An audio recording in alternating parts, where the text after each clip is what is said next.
How's it going, everybody? Hope you're doing well. Welcome to Wednesday's edition of Yesterday in Baseball. My name is Luke, and today we've got a lot of good playoff baseball to break down. 4 big games yesterday. All of them had their moments, had their excitement. We're going to cover each and every one of them, along with some video highlights on the YouTube side. Put together little highlight packages for each one, so that should be kind of fun to have in the background there. But yeah, lots of good games, lots of pitchers duels out there. Interesting bullpens, some of the bullpens look shaky, and we've got a slugfest out west. So lots of fun to cover. We got our player of the day back. We're going to do a look ahead at the games tonight and this afternoon and get you guys ready to go. So without further ado, we'll travel out to Cleveland for Game 1. Detroit took the victory over Cleveland 2-1. We'll talk about how they got there.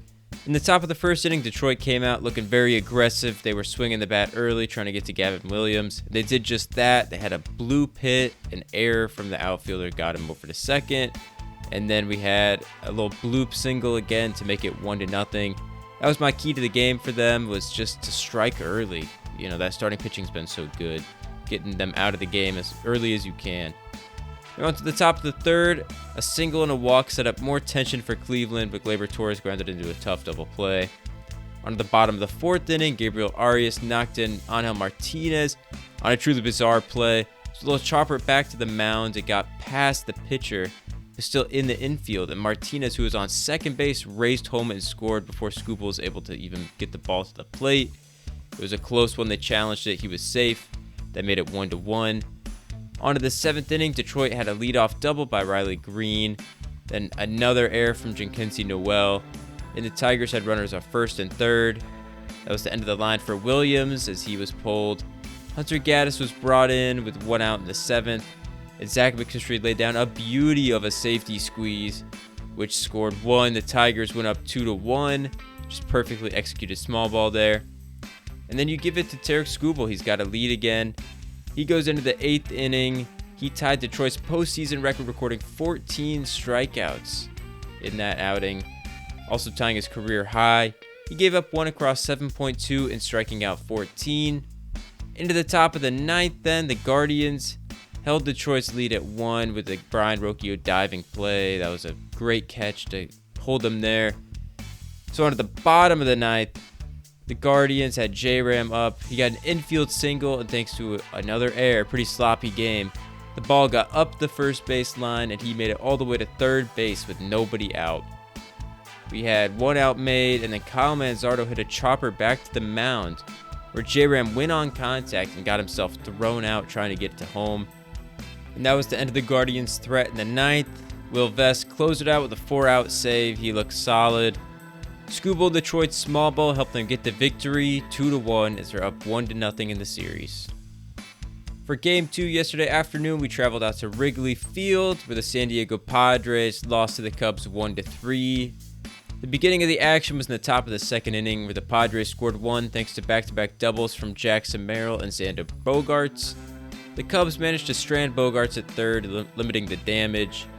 In the bottom of the second, watching PCA's first at-bat, he just really looks lost. I thought I'd throw that in there. Hopefully he can find it for himself and the Cubs, but really uncompetitive strikeouts. He tried to bunt in an 0-2 count yesterday, so definitely struggling.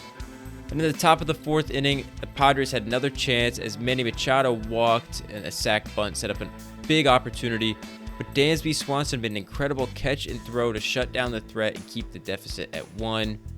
The Cubs pulled Boyd after 4.1 innings. He gave up only 1 run. Pretty okay outing. Wanted to go longer. The fireworks began in the bottom of the 5th, though, where Seiya Suzuki turned around a fastball and sent it to the left field bleachers to tie it up at 1. That wasn't the end of the celebration, though, as Carson Kelly hit a go-ahead bomb the very next batter to go back-to-back, and the Cubs went up 2-1. That was the end of the line for Nick Pivetta. In the bottom of the 8th inning, the Cubs set up another chance with a single, sac bunt, intentional walk, wild pitch, all for Nico Horner. Little poke hit out to center field, turned out to be a sac fly, made it 3-1, some good insurance there. And then Brad Keller came in and closed it out for the Cubs. They got their first home postseason win since 2017, winning 3-1. So a couple of low-scoring games early. That continues in the Bronx as Boston took on the Yankees and beat them 3-1. We had a couple of Sox battling the flu, but that didn't seem to slow them down. The action began in the bottom of the second when a man who's been under scrutiny all year long, Anthony Volpe, hit a homer to right field and put the Yankees up 1-0. The Red Sox tried to scratch back in the fourth, but left 2 men on. The middle innings were very much a pitcher's duel. Both starters looked great, but not much action offensively. Max Fried was pulled in the seventh, going 6.1 scoreless innings on 102 pitches. Luke Weaver came in and walked 1, gave up a double, very good hustle double, and led to an RBI single from Masataka Yoshida, putting them up 2-1. That wasn't the end of the threat, but that's all they got going into the seventh.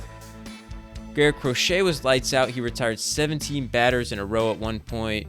He went 7.2 innings, giving up only 1. Aroldis Chapman came in, balked Volpe over to second, and got out of it. In the top of the ninth, Alex Bregman had a big RBI double to give the Red Sox some insurance as they went up 3-1. All 3 runs came against the Yankees bullpen. In the bottom 9, though, Yankees led off the ninth by loading the bases on 3 straight singles. Things looked great, but pure closer antics. Chapman struck out 2 of the last 3 and got a pop out, saving the game there after loading the bases. Red Sox beat the Yankees 3-1, and Chapman finished with that 4-out save. Now out to Los Angeles, we had our final game of the day, Cincinnati at LA. LA won 10-5. In the bottom of the first inning, Shohei Ohtani led it off with a laser homer to right. Green got hit hard, but that was the only damage in the first inning. In the bottom of the third, I was really observing a lot of traffic, and it ended up costing him as Teoscar Hernandez hit a massive 3-run homer to make it 4-0. And for the second time today, we had back-to-back shots as Tommy Edman, postseason hero last year for the Dodgers, hit 1 to make it 5-0 the very next batter. Green was pulled after 3, 6 hits allowed, 3 homers, 5 earned runs, not great. After the Reds went back to the bullpen in the bottom of the fifth, Teoscar Hernandez hit another homer, this time going Oppo Taco, making it 6-0. In the bottom of the sixth, it was the same story as Shohei Ohtani, hit a 2-run bomb to make it 8-0, his second of the game. The Reds started brewing in the top of the seventh. They scratched across a couple.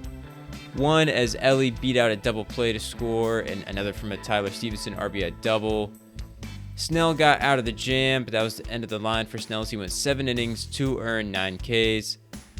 The Dodgers wouldn't relent as they put up a couple more in the bottom of the seventh to make it 10-2. Then on in the 8th inning, the Reds put together their best offensive inning as they put up 3, got the line moving, but they stranded the bases loaded and cut the lead to 5.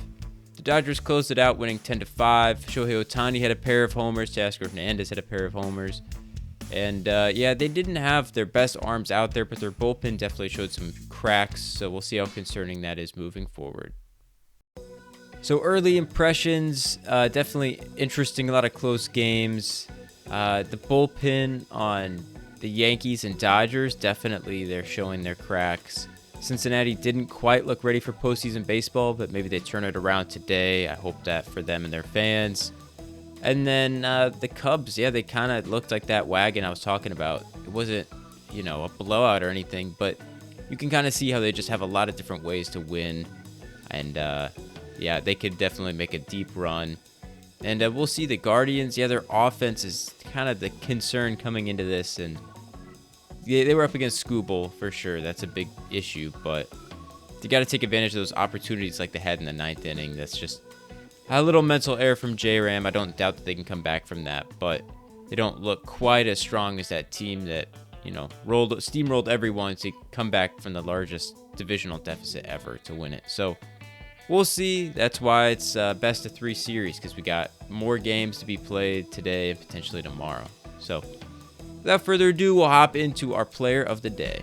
It's the postseason now, so every good performance is that much more impactful. A lot of great pitching performances, a lot of great hitting performances, but none as impactful in my mind as Tarik Skubal of the Detroit Tigers, going 7.2 innings, 3 hits, 1 run, 14 strikeouts. In a close game there, plus basically 37% win probability added. Just incredible stuff in a close game and a team that needed a win. I was watching it yesterday, and I wanted him to finish the game. I mean, he was just dominant. He was mowing them down. He's just so good when he's on and such a weapon for that team. They're without him the rest of the series. That's obviously big. It's a 3-game set. But, if they can advance, I would love to see him in a 7-game set where he's really kind of, working, coming in, being almost like that Madison Bumgarner from 2014, as much as that pains me as a Royal fan to say that. But it would be fun to see a dominant performance from him like that. So hopefully we get that at some point. But yeah, I mean, he was just a clear-cut player of the game there. Such a tight matchup, so many big games, but it really feels like he had the biggest impact of anyone in any game in contributing to their team's victory yesterday. So that's why he's our player of the day for yesterday. And now we'll hop into our matchups for today. So once again, leading off action today at 1 o'clock Eastern, it's the Detroit Tigers at Cleveland Guardians. Casey Mize versus Tanner Bybee on the bump. Mize in 3 games versus Cleveland has a 2.08 ERA, and Tanner Bybee has a 3-0 record with a .95 ERA. Must-win game for Cleveland, but they have the guy they want on the bump. Then at 3 o'clock Eastern, the Padres take on the Cubs. Dylan Cease versus a bullpen start for Chicago. Cease went 5.2, giving up 3 on 7 hits in April against the Cubs. And again, no real stats. Bullpen versus the Padres. Must win for San Diego. At 6 o'clock Eastern, the Yankees take on the Red Sox. Brian Bayo versus Carlos Rodon. Rodon has a 5.74 ERA in 3 games versus Boston. And Brian Bayo has a sub-2 ERA at 1.89 in 3 games. Must win for the Yankees, or else their postseason run will last a whole 2 days. Then at 9 o'clock Eastern Time, the Cincinnati Reds take on the Los Angeles Dodgers. Zach Littell versus Yoshinobu Yamamoto. Yamamoto went 7 innings, 1 run, and 1 game this year. No outings for Littell versus LA, but a massive must-win game for the Reds. They didn't quite look ready to play yesterday, so again, hopefully they look better today. Those are all 4 of the big games today. Lots of impactful matchups, and the team who won Game 1 typically has the big advantage and a better chance to win the series going forward, so that's something to watch today. That's everything we have for you guys today. I appreciate you all for listening. Please feel free to like, comment, subscribe, the whole thing. Share it with a friend. We're trying to grow this thing so we can keep bringing people good baseball information, recaps, and all that. So enjoy the baseball today. Keep having fun with it. A lot of fun. I know the Reds, Dodgers wasn't great as the prime time last night, but a lot of good baseball and a lot of good baseball to look forward to. So thank you again. I appreciate you all for listening, and have a good one and enjoy some baseball.